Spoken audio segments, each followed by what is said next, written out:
Hola a todas y todos, bienvenidos a un nuevo episodio de En Busca de Krypton. Mi nombre es Sergio Carrera y hoy estoy súper feliz porque les voy a hablar de uno de mis personajes favoritos de la historieta argentina, mi querido Patoruzú. Y como ustedes se imaginarán, para hablar de un personaje sí o sí hay que hablar de su creador. Así que vamos a hablar de Dante Quinterno y vamos a conocer todo lo que se pueda sobre su vida. Vamos a tratar de armar un poco un rompecabezas con lo poco que quedó documentado de toda esa etapa del siglo XX en la que Dante Quinterno creó a Patoruzú. Para eso cuento con la impresionante ayuda de José María Gutiérrez, historiador del Centro de Historietas y Humor Gráfico Argentinos de la Biblioteca Nacional, y de Pablo Sapia, humorista gráfico del diario Perfil, que en este caso nos visita como gran fan de Patoruzú, que sabe muchísimo al respecto, y entre ellos dos se armaron una charla muy linda, un debate incluso por momentos muy interesante, que imagínense que yo, que suelo hablar tanto en mis episodios, me parece que en este episodio me van a ver bastante callado porque estaba escuchando estos dos monstruos.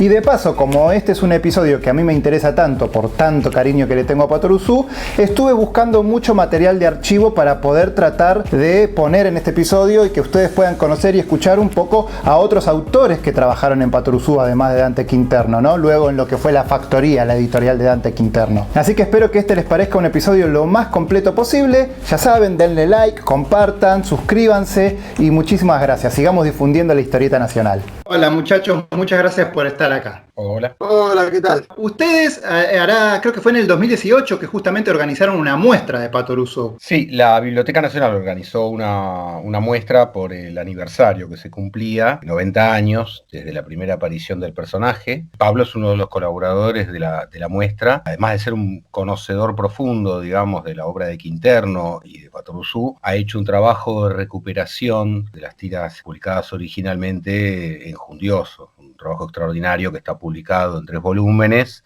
y que creo que sigue, ¿no, Pablo? Hay un cuarto volumen que está por ahí. Hay un cuarto volumen que está por ahora en el éter suspendido porque, bueno, se suponía que iba a salir para la Feria del Libro del año pasado y no hubo Feria del Libro del año pasado, tampoco hubo Feria del Libro este año, así que, bueno, está como en el limbo, ¿no? Pero el proyecto de la colección Patoruzú inicialmente eran de cuatro tomos, ¿no? Publicando tanto tiras diarias de Diario El Mundo como las tiras originales para la revista Patoruzú. ¿El proyecto total era de 4 tomos o la idea es después ver si camina? El proyecto inicial eran 4 tomos que abarcaría la parte, digamos, el grueso de la obra de Quinterno, hecha por Quinterno, dibujada por él, ¿no? Después el resto ya empezaría la época con los colaboradores. Y la etapa de 1931, digamos, las apariciones, digamos, ya del personaje dentro de... Claro, bueno, podemos arrancar del principio para que los que nos estén viendo entiendan un poco cómo es el orden cronológico, ¿no? Porque claro, Patoruzú tiene 3 nacimientos. Apareció en 1928, en octubre de 1928, en Diario Crítica. Y ahí salió 2 días y desapareció. Dante Quinterno, el autor, publicaba una tira que era Las aventuras de Don Gil Contento, que era un porteño optimista, un personaje que era como un porteño prototipo al que le iban pasando adversidades todo el tiempo.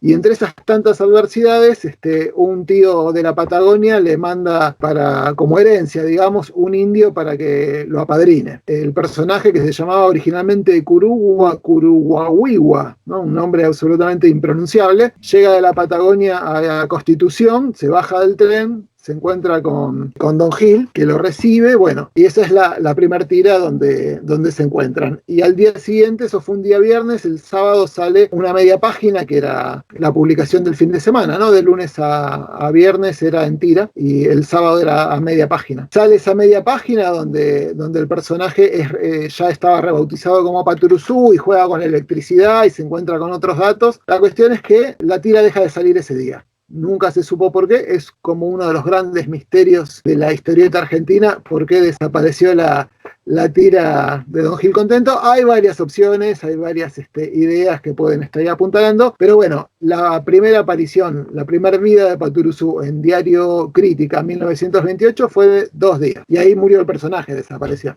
Me parece que una de las claves, tengo para mí por lo menos, que una de las claves de por qué solo se publicó 2 días, y se va además Quinterno del diario, ¿no? Que venía colaborando con el diario y que era el diario de mayor tirada de Sudamérica. O sea, irse de ese diario no era una pavada, digamos, para un dibujante que tenía 19 años.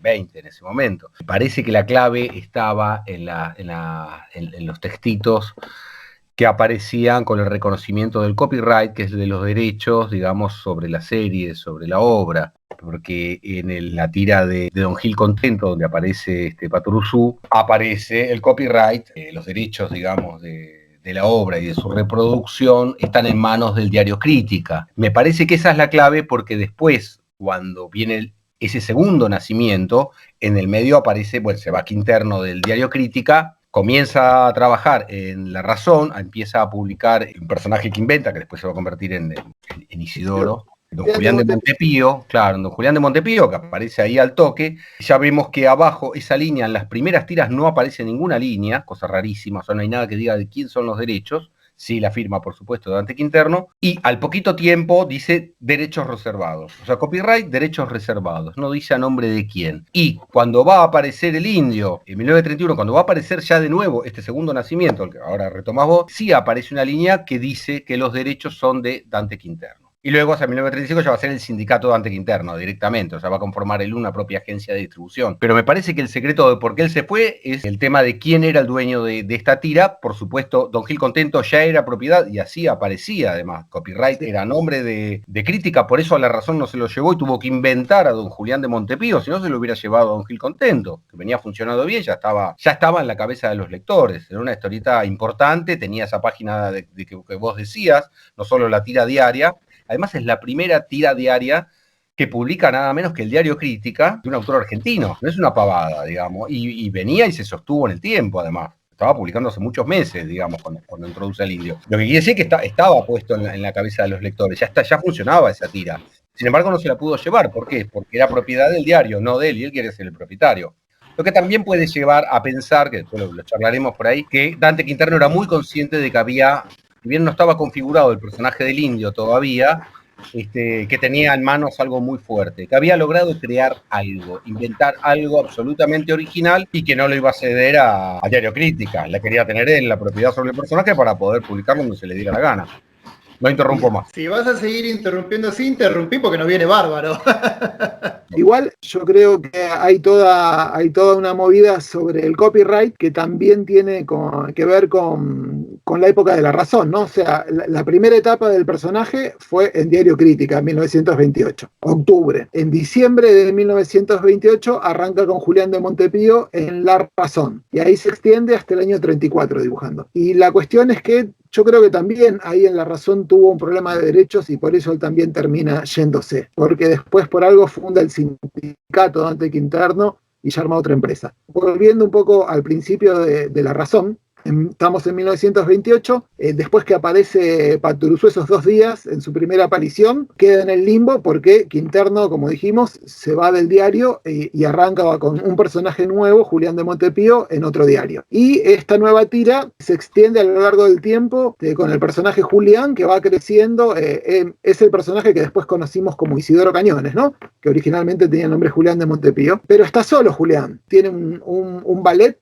un ayudante, un muchacho morocho que lo acompaña, ¿no? Es su ballet, es el personaje, como dijimos, es un tipo tirado completamente, sin un peso, pero que vive dentro de la estructura de la alta sociedad. Es un tipo que no tiene un peso y pretende demostrar, digamos, una apariencia de lo que no es. Y en ese contexto, 2 años después, en 1930, de la misma manera que lo había introducido en Diario Crítica, vuelve a introducir a Patoruzú en La Razón, en la nueva tira de Julián de Montepío. O sea, la misma estructura, o sea, se lo mandan para que lo adopten desde la Patagonia, ¿no? Llega en tren, baja, se encuentra con su mentor y establecen una relación. Este primer Patoruzú era bastante diferente al que conocimos posteriormente, el que conociste vos en las revistas, y el que conoce la mayor parte de la gente, sobre todo porque es un Patoruzú que nunca se reeditó, ¿no? O sea, tanto el Patoruzú de 1928, o la tira, Don Gil Contento,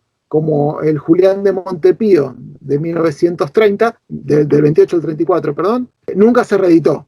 O sea, solo salió en los diarios en su momento. Salvo alguna que otra tira en algún libro, pero orgánicamente nunca se reeditó. Y eso yo creo que también es por una cuestión de derechos. No sé si es por una cuestión de derechos. Bueno, ahí desconozco, digamos, si es por una cuestión de derechos que no se reeditó. Yo creo que es un Patoruzú muy, bueno, ya lo sabés, es un Patoruzú muy, muy diferente. No solo el dibujo es muy diferente, sino que los argumentos son diferentes, el carácter del personaje, las relaciones entre los personajes. Es un Patoruzú bastante pícaro, que lo sigue a don Julián de Montepío en muchas trastadas que hace, tratan de engañar a la gente, al público, se enamora, persigue chicas, se le vuela la peluca, es muy desopilante. A mí me encanta, te digo, me encanta el dibujo, aparte me parece salvaje con una garra que después no conservó, digamos, ¿no? Eso es otro Patoruzú, digamos. Yo creo que tiene que ver un poco que no se reeditó también por una cuestión de cuidado del personaje posterior, ¿no? Del personaje popular y ya establecido. Había un control muy grande por parte de Dante Quinterno de su obra y de su serie, ¿no? Claro, en verdad lo que podemos decir es que Patoruzú nace y crece en La Razón, porque nace como un personaje completamente cándido, ¿no? O sea, era casi un niño desvalido, ¿no? Que llegaba del campo a la ciudad, ¿no? Y desconocía completamente el mundo, y Julián lo introduce al mundo de la ciudad, ¿no? Las luces malas del centro, como cantaba Gardel. Todo ese crecimiento del personaje, la fuerza, o sea, inclusive en algún momento era débil, Patoruzú, tenía miedo, digamos, ¿no? O sea, era mucho más humano, ¿no? Tenía una encarnadura más humana, y a lo largo del tiempo, en la medida que empieza a tomar ciertas características de valor y fuerza, ¿no? Va transformándose en el Patoruzú definitivo que conocimos, ¿no? Entonces, todos esos años de 1930 a 1934 son años de crecimiento del personaje hasta que al final ya está completamente definido. ¿Ya se llamaba Patoruzú o todavía era Curuguahuí, Curuguahuiwa? Curuguahuiwa fue la primera tira de su primera aparición. Apenas baja del tren, solamente ahí. Te bautizo Patoruzú porque tu nombre me descoyunta las mandíbulas. Ese es el último cuadro de la primera tira. La leyenda cuenta que Mucio Sáenz Peña le dijo a Quinterno que con ese nombre nadie se lo iba a acordar y que no iba a llegar ni a la esquina y que se lo cambie. Entonces Quinterno pensó en algo sencillo y fácil y memorable como la pasta de Orozú, que era una golosina que era muy popular en aquel momento, que todavía existe, ¿no? O sea, esos famosos caramelos media hora. Cambió el nombre y le puso Patoruzú, y ahí quedó. Pablo introduce la figura de Mucio Sáenz Peña, es una figura muy importante, porque es el que introduce a Quinterno, mucho antes de esto que estamos hablando, en el suplemento, en un magazine, un semanario, donde Quinterno va a publicar su primera serie, que la hace con guiones de Carlos Leroy, pero es Sáenz Peña justamente el que lo introduce, que era un periodista muy importante, y también creo que va a colaborar o va a incidir también en la presencia, digamos, del adolescente Quinterno. Estamos hablando de muy jovencito, estamos hablando de un chico de 17 años, en Mundo Argentino, donde también era una figura importante, Sáenz Peña, donde va a publicar Don Fermín, que después se convierte con el tiempo, con muchos cambios, también con un proceso enorme de modificación de los personajes y del contenido de la serie en Don Fierro, que es la otra serie que él mantuvo durante muchos años, ¿no? Hubo solo 2 series, digamos. Para retroceder un poquito y hablar 2 palabras, un poquitito apenas de Dante Quinterno, ¿no? Que es el autor de Patoruzú, más allá de Patoruzú. Dante Quinterno era una especie de niño genio del dibujo, ¿no? Era una bestia que dibujaba y dibujaba y dibujaba sin parar. Cuando tenía 9 años, estaba por cumplir 10, ya apareció su primer dibujo publicado en la revista Caras y Caretas, en una página de lectores. Y cuando tenía 14 años ya estaba publicando en la revista Páginas de Columba. Entonces es un chico que arrancó muy temprano y trabajaba sin parar y empezaba a publicar en todo medio que se le cruzara y pudiera poner sus trabajos ahí, estaba publicando. O sea, era un tipo que de muy chico empezó con muchas ganas, con mucha polenta, con mucho talento también, aprendiendo muchísimo de sus 2 maestros. Uno fue el mono Diógenes Taborda, que fue el que lo lleva a Crítica, y el otro nos puede organizar un poco más José María Gutiérrez, porque él conoce bien quién fue su otro maestro. Bueno, la aparición, digamos, en realidad es al revés, viste que en todas las historizaciones se había puesto siempre que cuando muere el mono está ayudando al mono Taborda, hay una famosa fotografía, él colabora en Monos de Taborda, publican un par de dibujos de él, y además él lo recordó en reportaje después, y quedó asignado como que tuvo el tutelaje, digamos, del famosísimo, era la estrella del diario Crítica, del Mono Taborda, Diógenes Taborda. Y que después, cuando muere Taborda, pasa a colaborar con Arturo Lanteri. En realidad es al revés, trabajó primero, estuvo al lado de Lanteri, muy joven, antes de conocer al Mono Taborda, Dante Quinterno. ¿Y quién es Lanteri? Lanteri es el primer historietista argentino, o sea, es el primer dibujante argentino, nativo argentino. Todos los otros que publicaban en Caras y Caretas, Pebete, etcétera, eran principalmente inmigrantes españoles. Este es un tipo que se consagra totalmente a explorar el lenguaje novedoso de la historieta. Es el tipo que va a descifrar y apropiarse de la historieta a la norteamericana. Hasta ese momento se publicaban historietas a la europea. Existía la historieta para todo público, que tocaba temas de actualidad, que era para adultos, que se metía en la política, que tenía un tono satírico, un tono crítico a veces, que era a la europea, que era la que practicaban estos dibujantes españoles, y luego estaba la historieta norteamericana, que se la relegaba a la página para los niños, se la veía como un artículo para niños, y que era vista de algún modo quizás peyorativo o despectivo. Lo que había en realidad era una actitud, digamos, por parte de los españoles, creo yo, muy anti-norteamericano, digamos. Estaba había una ideología anti-yanqui muy fuerte, muy pronunciada en la Argentina. Se dice que el anti-norteamericanismo nació en la Argentina.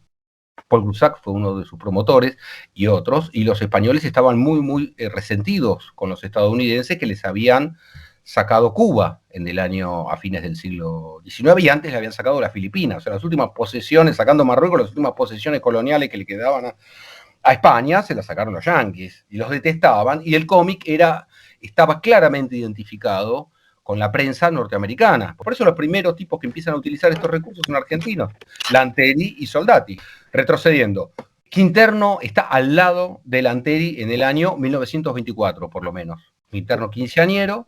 Yo creo, esto es una hipótesis así, una posibilidad, porque no hay documentación que lo avale, más allá de una fotografía y algunos otros datos, que lo ayuda en el dibujo. Creo que mete mano, algo hace en las cosas que publica Lanteri en Mundo Argentino, publica 2 series, Moisés Papamoschi y Anacleto Bataraz.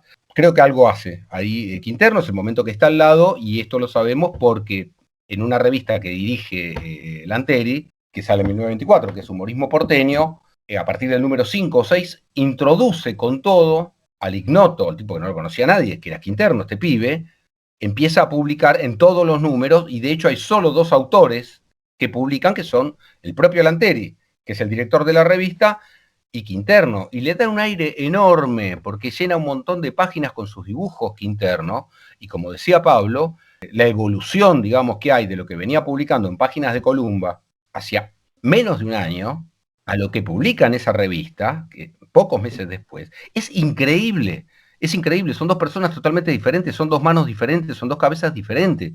Tenés un tipo ya sólido, ¿viste? Un tipo que dibuja y maneja a la perfección el lenguaje, la síntesis, tiene una línea totalmente firme, ¿viste? Es un dibujante del carajo, y es un pibe.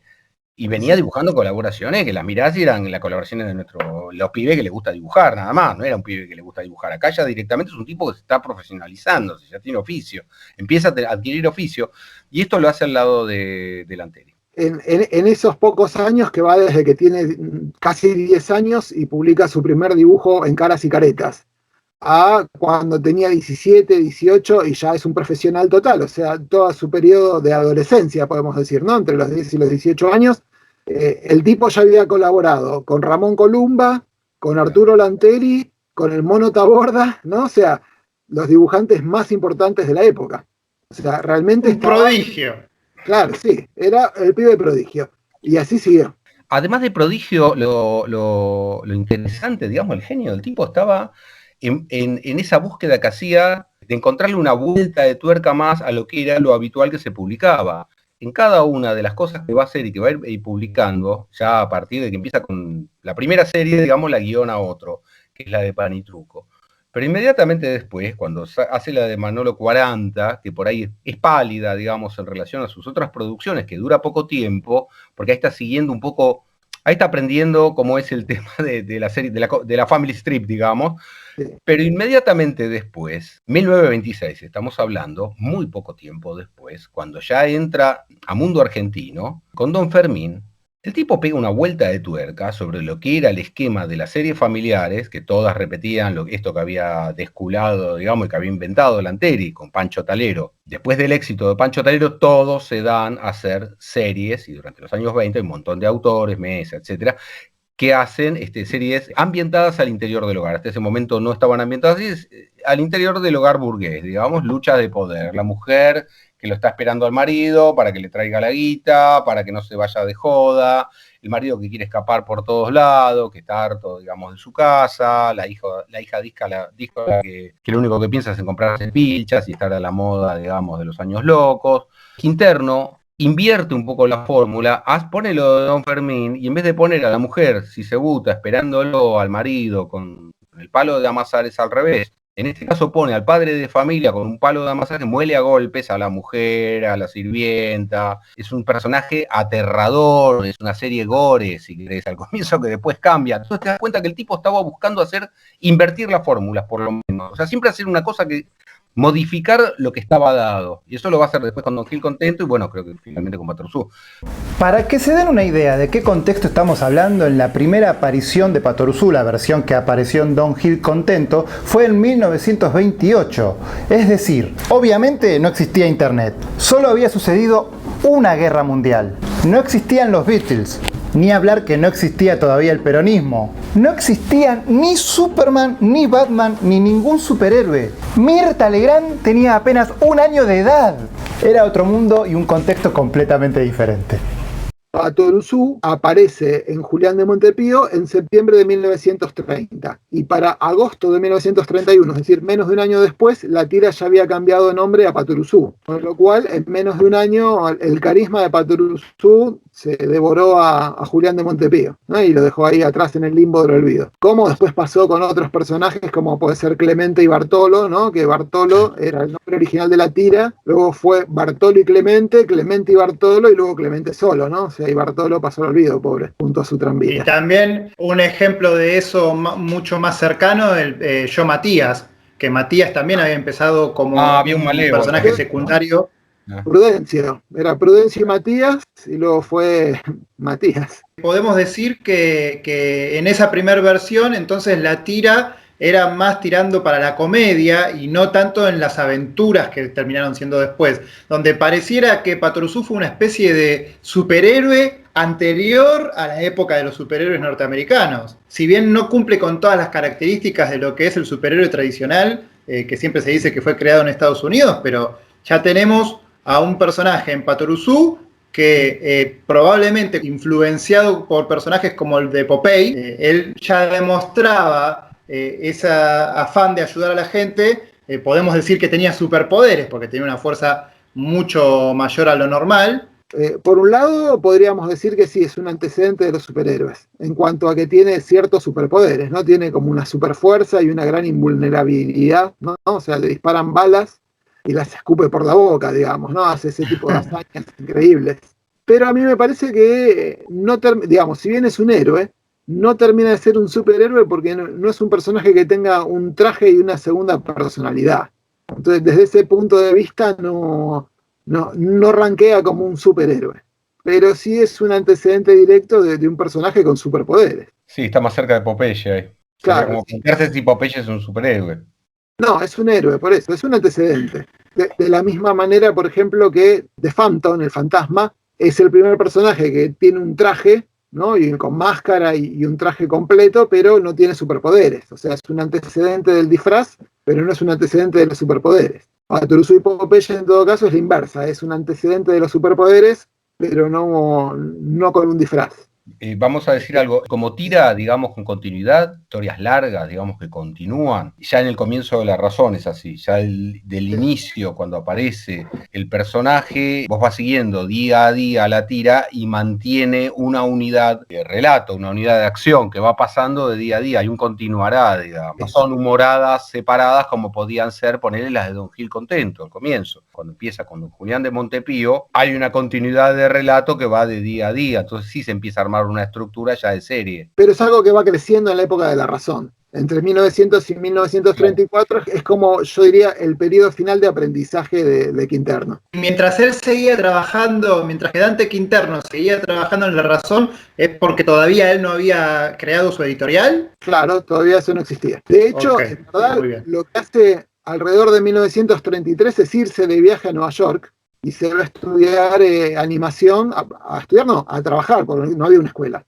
Se fue a trabajar a los estudios de los hermanos Fleischer, los que hacían Popeye y los que hacían, luego hicieron Superman. Estuvo más de un año trabajando ya en Nueva York, aprendiendo cómo se hacía el proceso de dibujos animados, porque era, digamos, el otro berretín que tenía, ¿no? Su otro interés, que era, más allá de las historietas, era hacer dibujos animados. Y él, en un reportaje, que él se va de viaje, pero anuncia que va a seguir mandando las tiras desde allá, desde Nueva York. Así que yo diría que todo el último periodo del año 33 o 34, no hay fechas exactas de vuelta, ¿no? Quinterno trabaja desde Nueva York. Y después hay un periodo como de limbo, ¿no? Porque a partir de 1934, de mediados de 1934, se acaba la tira de La Razón, pero se sigue publicando las tiras anteriores. Es decir, la tira no deja de salir, pero no hay tiras nuevas. O sea, hay un momento en que le dan un golpe en la cabeza a Julián de Montepío, ¿no? Y al día siguiente la tira empieza a llamarse El sueño de Julián. Y empiezan a publicar tiras del año 1930. Entonces, o sea, vuelven a publicar la tira casi desde el principio, como si fuera un sueño de Julián que se acuerda de lo que había pasado antes. Y hay como un periodo desde 1934 hasta 1935 que sigue saliendo la tira, inclusive creo que siguió saliendo en La Razón posteriormente a que Quinterno empiece a trabajar en El Mundo. Porque a partir de diciembre de 1935, Quinterno empieza a trabajar en El Mundo, ya con otra estructura. Ahí crea el sindicato Dante Quinterno, donde tiene el personaje ya definitivo, ya tiene montada una estructura al estilo de los syndicates norteamericanos y arma un nuevo Patoruzú que ya está como más decantado y más al estilo Disney, por decirlo de alguna manera, ¿no? O sea, es como un proyecto más de factoría con el personaje de Patoruzú al frente. Ahí es donde justamente empieza a armar los equipos, porque como bien estás mencionando ahora, lo que tenía en la cabeza Dante Quinterno era ya seguir trabajando con el personaje, pero derivando en equipos, como decías vos, a modo de factoría. Sí, faltaba un poquito para eso. Sí, yo creo que es cuando está con el semanario ya, cuando está el gran éxito, digamos, que larga el semanario Patoruzú, 1936, sí. A fines del 36, a partir de ahí es que empieza a tener ayudantes y a armar todo un equipo, porque además tiene el dinero para hacerlo, digamos, ¿no? Claro, si seguimos un poco la cronología, estamos en diciembre de 1935. Empieza a salir la tira Patoruzú en el diario El Mundo y en la revista Mundo Argentino, que tiene una página de color. Al mismo tiempo que Quinterno está dibujando a Don Fermín, su otro personaje. Es decir, que tenía un trabajo semanal importante. Y en noviembre de 1936 saca el número 1 de la revista Patoruzú, que ese primer número de la revista Patoruzú está completamente hecho por Dante Quinterno. O sea, nadie más hizo nada en ese número 1. Él dibuja la tapa, publica las primeras tiras que habían salido en el diario un año antes, él dibuja las publicidades, tiene como unas páginas de humor central y de misceláneas, que también las hace él en una revista cortita, 24 páginas. Pero estaba toda completamente hecha por él. Es un éxito, se agota a las pocas horas, vende todo, ¿no? Éxito brutal. Entonces, a partir del número 2, contrata a un grupo de dibujantes y escritores para que empiecen a trabajar en la revista, y ya a partir del segundo número, el mes siguiente, en diciembre de 1936, ya está definida completamente la revista. Para que se den una idea de la calidad de los autores que trabajaron en la revista Patoruzú, podemos mencionar a Raúl Rux, que fue el papá de Guillermo, y a José Luis Salinas, el papá de Alberto Salinas. Para esa revista nueva, creo que hace 8 tiras extra, ¿no? O sea, publica por un lado las primeras tiras del diario que ya habían salido un año antes, y hace además tiras nuevas para la revista. Entonces empieza a sobrecargarse de trabajo, ¿sí? Porque está trabajando para el diario, pero al mismo tiempo ya empieza a trabajar para la revista, dibuja la tapa de la revista, dibuja 2 páginas semanales para color, para la revista Mundo Argentino, hace las tapas de su propia revista, Patoruzú, más páginas de humor central. O sea, a partir de ese momento empieza como a taparse completamente de trabajo, y ahí empieza como a armar un equipo de dibujantes alrededor de él para que empiecen a aliviarlo un poco.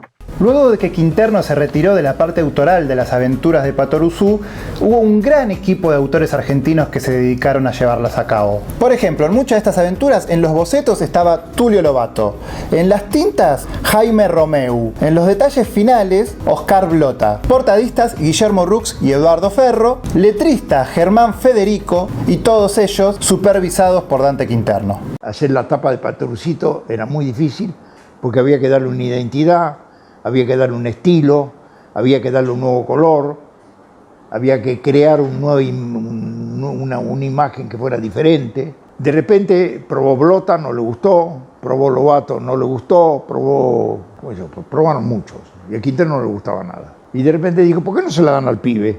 A ver qué hace. Entonces yo pinté una tapa, todo está muy bien, muy linda la tapa acá, que me gusta, me encanta, bajemos y la ponemos en el kiosco, a ver cómo se ve en el kiosco. Entonces la llevamos al kiosco de Agapito, que estaba ahí vendiendo los diarios, y la hizo poner entre las demás revistas. Y entonces me dijo, muy bien, me dijo, mirá como mucho blanco, si dejas blanco, gana. O sea, no te olvides nunca del blanco y no te olvides del marrón habano. Marrón habano.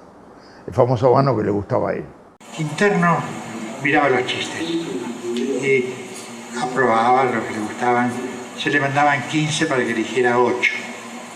Por ahí elegía 14, por ahí elegía 4, por ahí elegía 6.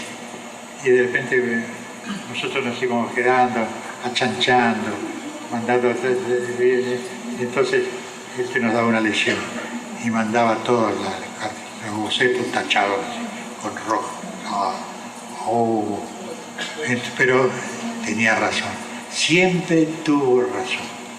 Desde el viaje en Nueva York que se fue a aprender animación, Dante Quinterno, ya desde ese momento él tenía la ambición de justamente no solo limitarse a la historieta, sino empezar a tener una empresa de animación. Con su primer y único intento, el cortometraje que tenía intención de largometraje, tengo entendido, que terminó siendo un cortometraje de Upa en Apuros. Dante Quinterno amaba el trabajo de Disney y su ambición era armar una estructura similar a la de Disney en Latinoamérica, ¿no? O sea, transformarse en un Disney latinoamericano. No en cuanto a copiar la estética de Disney, digamos, ¿no? Pero sí en el sentido de armar una estructura de trabajo similar a la que Disney tenía en Estados Unidos. Para eso, él empieza a hacer una serie de cortos a principios de los años 30. Hay unas imágenes, hay algunos dibujos sueltos que han quedado en una revista donde se anunciaban estos cortos, pero nunca se realizaron, ¿no? O sea, se supone que Quinterno no quedó conforme con el resultado y al poco tiempo él termina yéndose a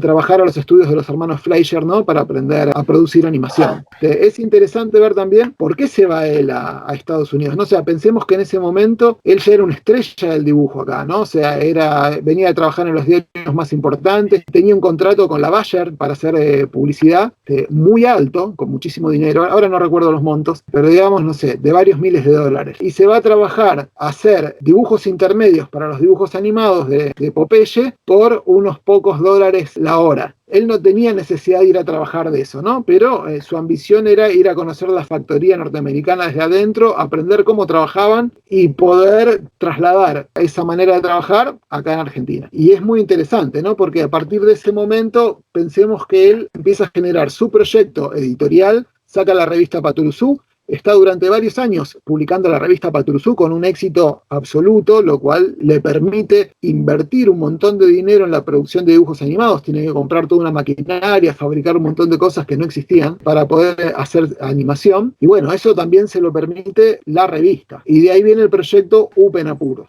que muchas veces se habla de que era el proyecto de un largometraje. Yo creo que no, lo hemos analizado también con Lucas Nine, que es un estudioso del dibujo animado argentino, además de ser un dibujante y realizador de animación. ¿Por qué? Y porque normalmente si fuera un fragmento de algo, hay mucha leyenda igual también, más allá del resultado, ¿no? Se dice que era parte de un largometraje que no se terminó, pero si uno analiza el corto Upa en Apuros, tiene un principio, un desarrollo y tiene un final, es decir que no se nota que sea solo un fragmento de algo, ¿no? Desde el punto de vista argumental es algo cerrado, con lo cual lo más probable es que haya sido simplemente un experimento para, en todo caso, sí poder producir a posterior un largometraje.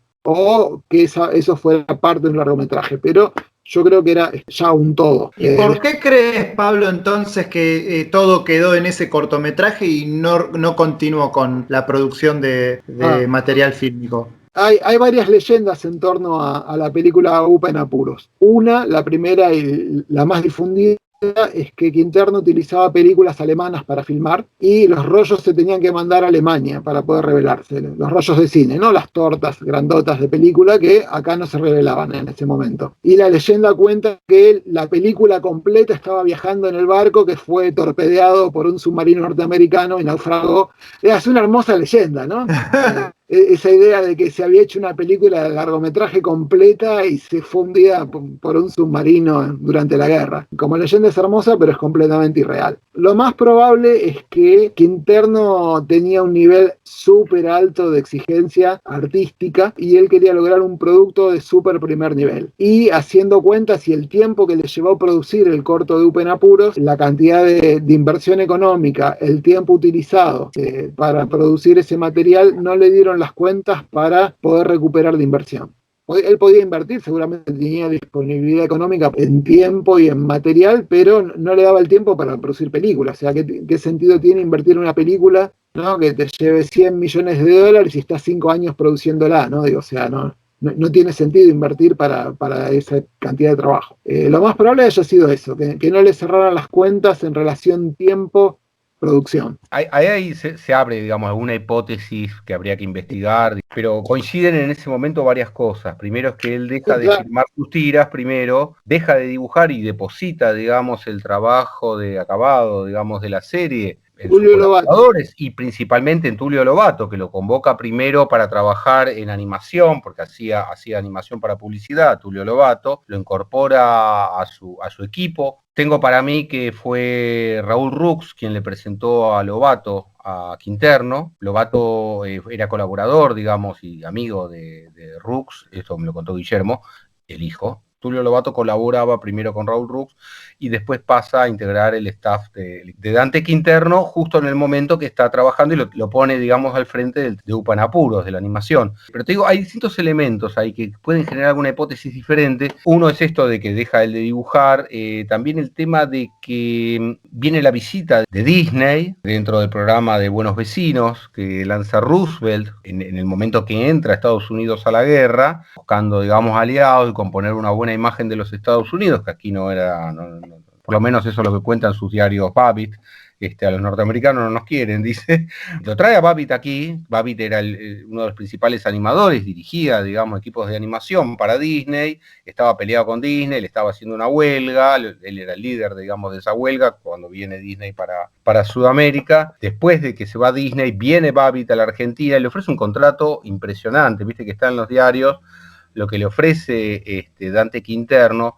O sea, estaba dispuesto él a hacer toda esa inversión y todo ese esfuerzo. Pero hay algo que sucede que sí que me parece que habría que investigarlo. No digo que haya pasado, pero que habría que investigarlo. Que hubo algún tipo de corte, digamos, en las ambiciones de Quinterno, ¿sí?, de montar esa gran distribuidora, digamos, ya no de historietas, sino también de productos audiovisuales, concretamente de animación, de construirse como el Disney latino, donde había un mercado enorme. Estaba en disputa además ese mercado y estuvo en disputa durante todos los años 40, distintos elementos, artículos y cosas, hasta proyectos de ley que después no prosperaron para limitar la publicación de tiras, por ejemplo, norteamericanas, de cómics norteamericanos, de los syndicates, y reemplazarlas en un reemplazo de importaciones por producciones de argentinos. Aquí había excelentes dibujantes y una gran parte de lo que se publicaba en periódicos de todo el país eran productos que representaban las agencias norteamericanas de cómics. O sea, hubo una disputa ahí, porque había un mercado enorme y movía muchísimo dinero la historieta. Imagínate los dibujos animados. Creo que pudo haber habido ahí un punto, digamos, de presión o algún elemento que dijo, mirá, Quinterno, quédate con la revista, quédate con tus series, pero no te metas en esto porque esto es nuestro. O sea, Disney latino no. O sea, Disney hay uno solo y es para todo el mundo. Pensá que a Estados Unidos y a Disney se le había cortado todo el mercado europeo porque estaban en guerra. La gente no iba a ver películas de dibujos animados ni películas de nada. Digamos, en ese momento estaban bombardeando los cines, estaban bombardeando Londres, digamos, era todo un mercado que se había cortado.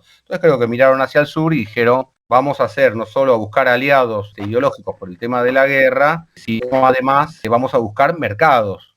Vamos a consolidar los mercados que están ahí porque hay un mercado consumidor enorme. Se vendían cientos de miles de revistas, las tiradas eran de cientos de miles, como se contaba Patoruzú, etc. Entonces me parece que hubo algún tipo, que puede haber habido algún tipo de presión o de cosa que limitó, digamos, a Quinterno en el tema de, bueno, mirá, no sigas haciendo esto porque no. Unido a esto que decías vos, Pablo, también de que los números medios no le cerraban. De ese primer corto podría haber hecho un segundo intento, digamos. Armó todo este equipo, armó toda esa productora, lo trajo este tipo Arthur Babbitt, le propone, digamos, un contrato por 2 años, eso está en los diarios de él, un extraordinario contrato, que el tipo la piensa en serio, dice, creo que me voy a ir a vivir a Argentina, dice este animador norteamericano, y solo lo intenta con Upan Apuros, que se estrena junto con la Guerra Gaucha, y bueno, y algunos otros datos de color, y después no hace ningún intento más, Quinterno. Le deja el campo abierto para que venga 15 años después, 20 años después, García Ferrer a copar, digamos, y a ser finalmente la gran productora de animación de la Argentina, ¿no? Con otro estándar también de animación y, digamos, con la mirada puesta en la UPA, ¿no? Que era una animación más acotada y con otro estilo, ¿no? No tan compleja como la que planteó Quinterno en el año 40. Claro, pero puso todo, digamos, ahí Quinterno, puso mucho, digamos, en ese corto, y es raro que le haya puesto nada más que en un corto. Hay relatos, digamos, que hablan de que existió algún tipo en el año 41, 42, existió algún tipo de presión, de condicionamiento, y de hecho encontré artículos en periódicos de la época donde el embajador de Estados Unidos decía directamente, bueno, no se preocupen los editores argentinos que la provisión de papel, porque había determinado papel para portadas, por ejemplo, que era importado, venía de Estados Unidos, que no se producía en el país, no se preocupen que no se los vamos a limitar. Pese a que entramos en la guerra, no van a dejar de tenerlo. Eso de alguna manera decir, lo vamos a limitar, se lo vamos a dar a los amigos, no se le vamos a dar papel a todos. De algún modo estaban condicionando, y la política de buenos vecinos que lanza Roosevelt es para eso, para encontrar aliados, gente afín o no. A mí me parece un cambio bisagra en la vida de Quinterno, Upan Apuros. Como decíamos, era alguien que había empezado a dibujar cuando era un niño. De adolescente ya se había hecho profesional. Siguió con su carrera meteórica, trabajando sin parar, metiendo personajes, dibujando, crea su revista, empieza a trabajar con dibujos animados, se va a Estados Unidos a estudiar, ¿no? Vuelve acá, arma una gran empresa de animación. O sea, estaba como arrasando con todo.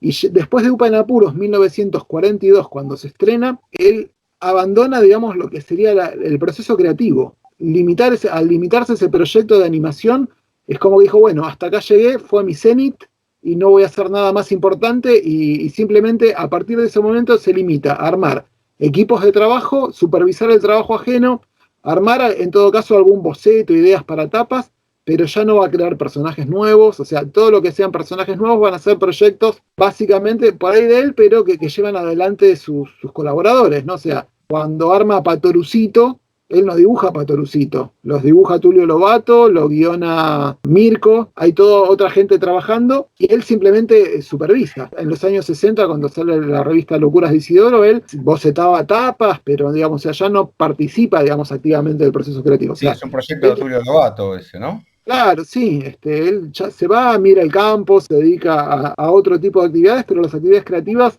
las deja atrás y el corte para mí es Upan Apuros. Igual lo que señalabas vos, no sé si las presiones fueron de parte de Disney, porque en todo caso Quinterno se hace amigo de Disney. Cuando viene Disney acá, lo conocen y luego tengo entendido que me contaron los hijos de Quinterno, que él cada vez que viajaba a Estados Unidos lo iba a visitar a Disney lo recibía, o sea, tenía como una relación de amistad con él. Digamos, no sé hasta qué punto tan cercana o más profesional. No dije que haya sido Disney, no creo que haya sido tan grosero, además, Disney, digamos. Puede haber habido algún tipo de cosa más general, digamos.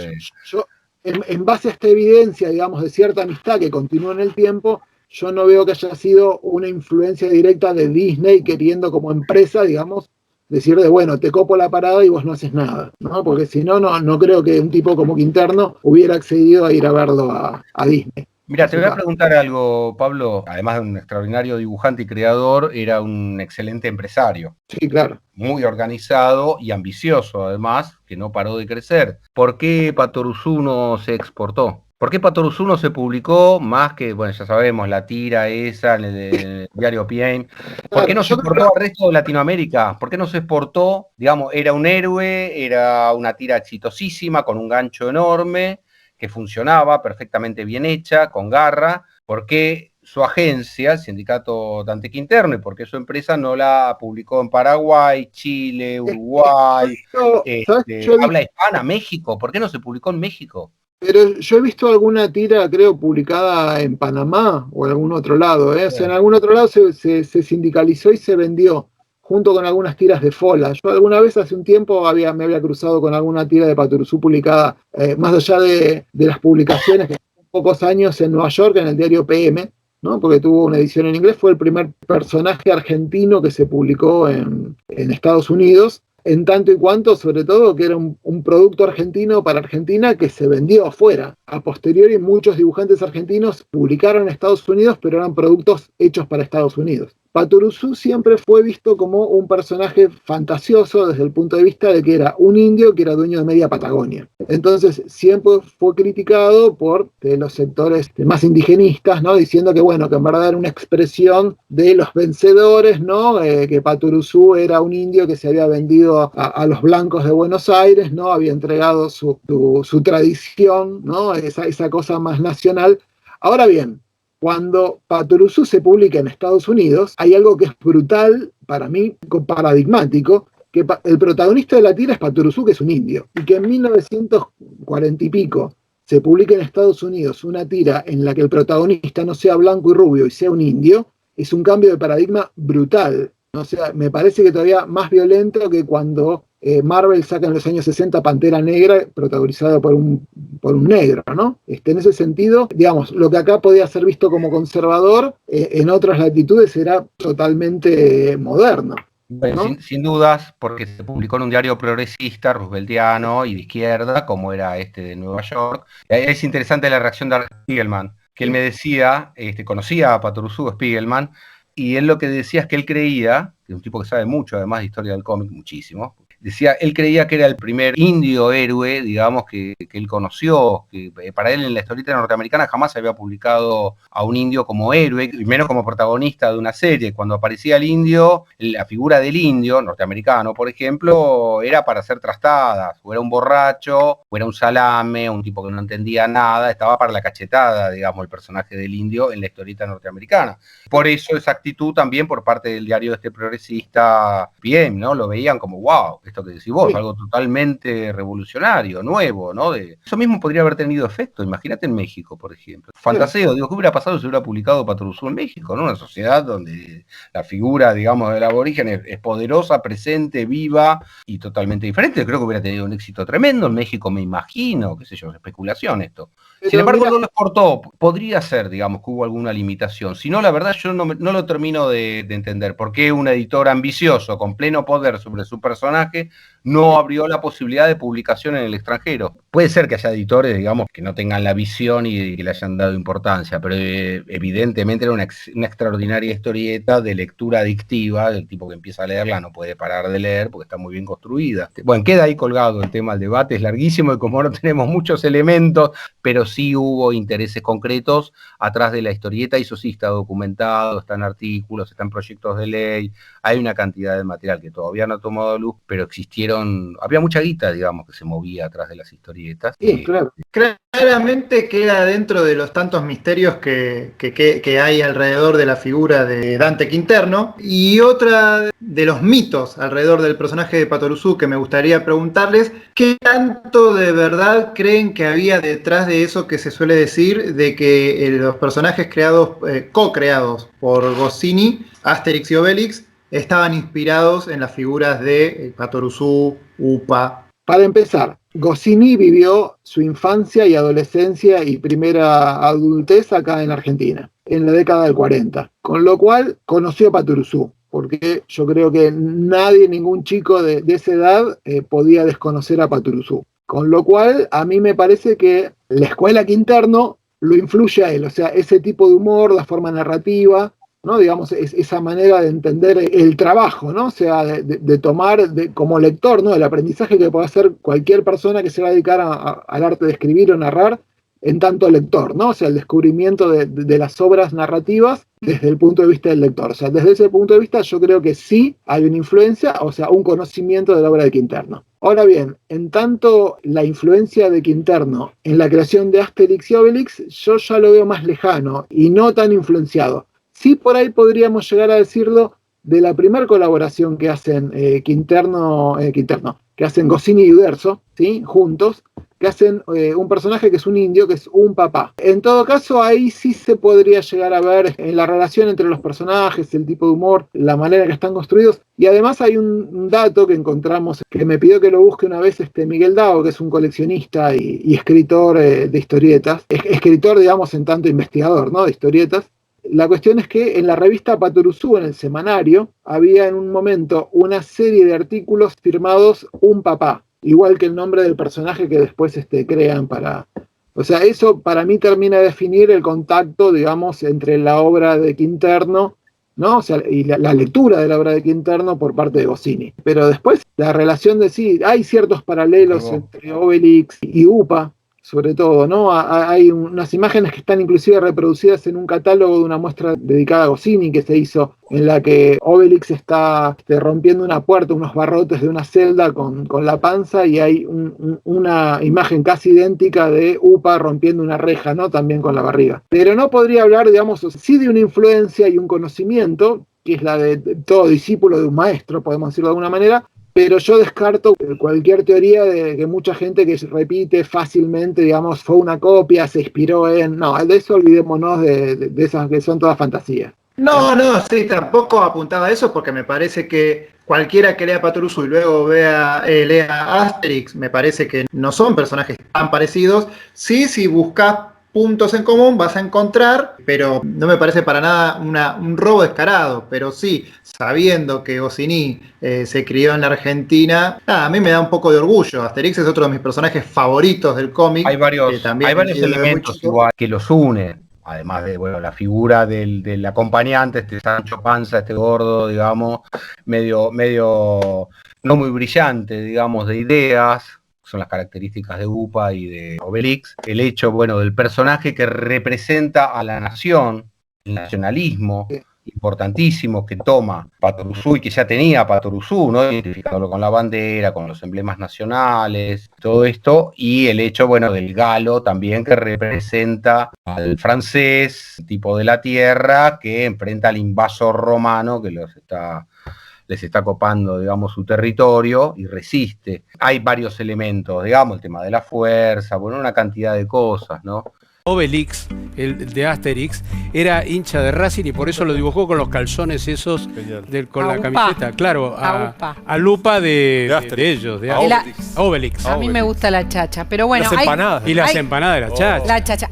Los motivos por los cuales podemos llegar a pensar entonces que René Goscinny se inspiró bastante en Patoruzú cuando creó Asterix no son pocos, pero hay otro argumento que me parece muy convincente que no se suele recordar demasiado. En la historia El discípulo del diablo, publicada en 1937, te cuentan en una escena los orígenes de los poderes de Patoruzú, y resulta que todo el linaje de la familia Patoruzek obtenían sus poderes de un caldo que ellos preparaban, algo muy parecido a la poción mágica que tomaban los galos. ¿Cómo puede ser que un personaje como Patoruzú, que vendió tanto, no fue tan grande, hoy en día casi que se ve reducido a una estatua en San Telmo? Mafalda sigue estando en el inconsciente colectivo, ¿viste? Es constantemente traída a las conversaciones, y con pesar lo digo, yo no siento que eso esté pasando con Patoruzú. Bueno, mira, hay algo que yo, cuando le llevé el proyecto de poder sacar el libro a la familia Quinterno, ¿no? O sea, de reeditar las tiras de Patoruzú dibujadas por Quinterno en formato libro. Una de las cosas que yo sostenía, y sigo sosteniendo, es que si vos te fijás cuáles son los personajes más recordados por la gente en cuanto a historietas, son los que se han publicado y republicado en libros. En tanto y cuanto vos vas a la librería y tenés un libro de Mafalda para comprar y regalar para un cumpleaños o para regalarte vos, claro, el personaje está vivo. Y en la medida en que Patoruzú no está en los estantes de las librerías, el personaje desaparece. O sea,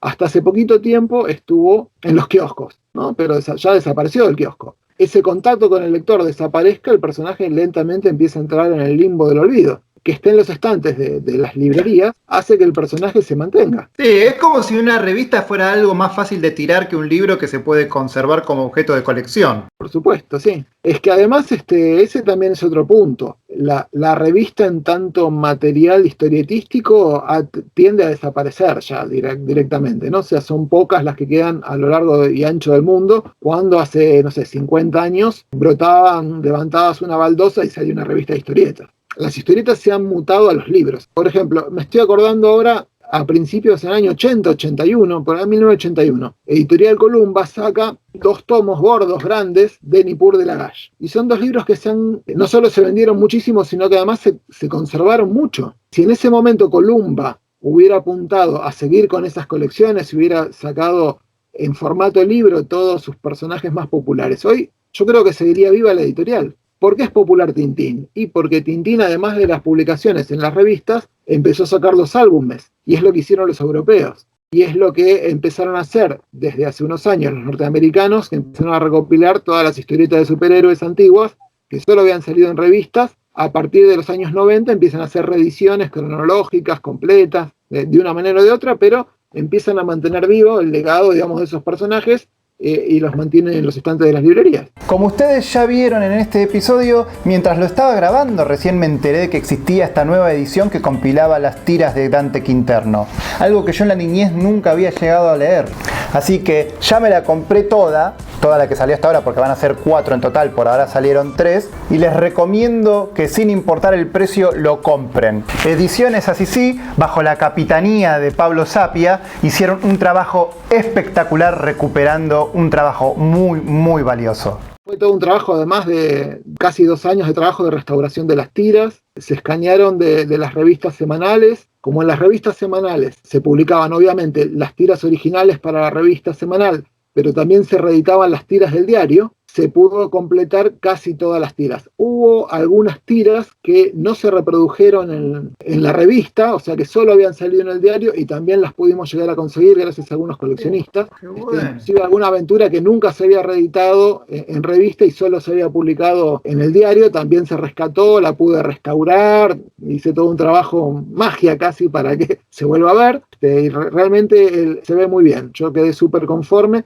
Y son libros que tienen las historietas originales dibujadas por Quinterno, y además tienen una serie de extras al final, complementando bibliografía, datos extra, bocetos, cosas raras. Las estuve releyendo justamente para poder ponerme a charlar con ustedes hoy acá, y para mí siguen teniendo toda la gracia. No es algo que quedó en que me gustaba cuando era chico y entonces ahora de grande la veo de otra manera. Sigue funcionando conmigo, es humor espectacular. Pato Brusú y toda su inocencia le tengo un cariño enorme. Hay un texto muy lindo de Fontana Rosa, que está en la edición esa, que hizo un diario, historietas, que plantea, Pato Brusú es el ídolo de la historieta argentina, es un ídolo popular. Como ídolo popular, lo que plantea es que es incuestionable, que todo eso, bueno, apunta también a todos esos cuestionamientos acerca de cómo puede ser que un aborigen sea dueño de media Patagonia. Y dice, mirá, es un personaje de historieta. Es eso y punto, y basta. No se discute, como no se discute a Gardel, como no se discute a Perón, como no se discute a los grandes ídolos populares. Es casi un fenómeno meteorológico, no podés discutir el fenómeno meteorológico, dice Fontana Rosa. Eso es muy lindo. Personaje extraño, Quinterno. Lo encontré en una cena de beneficencia, donde Quinterno había aportado una cantidad de dinero. Y a mí me invitaron porque, bueno, pintó con nombre, que si no me invitaron a la cena. Estaba Quinterno, vestido de punta en blanco, como siempre. Muy bien peinado, muy bien con su bigotito, y su mirada siempre negra, fuerte. Me dice, Rux. Le digo, y yo ahí tuve esa duda. Le iba a decir, sí señor. Como le decía cuando era pibe. O como le decía, ¿qué haces, Quinterno? Seguía siendo el señor Quinterno. Seguía siendo el maestro, el gran dibujante. Él me dijo, qué carrera que hiciste, ¿eh? Hiciste bien en hacer lo que sentías. Y yo le dije, sí señor, me acuerdo de aquellos años. Y lo que usted ha hecho, le digo, usted ha transformado la historieta en la Argentina. Usted ha creado personajes que han perdurado en el tiempo. Me palmeó y me dijo, Ruxito, yo no hice nada.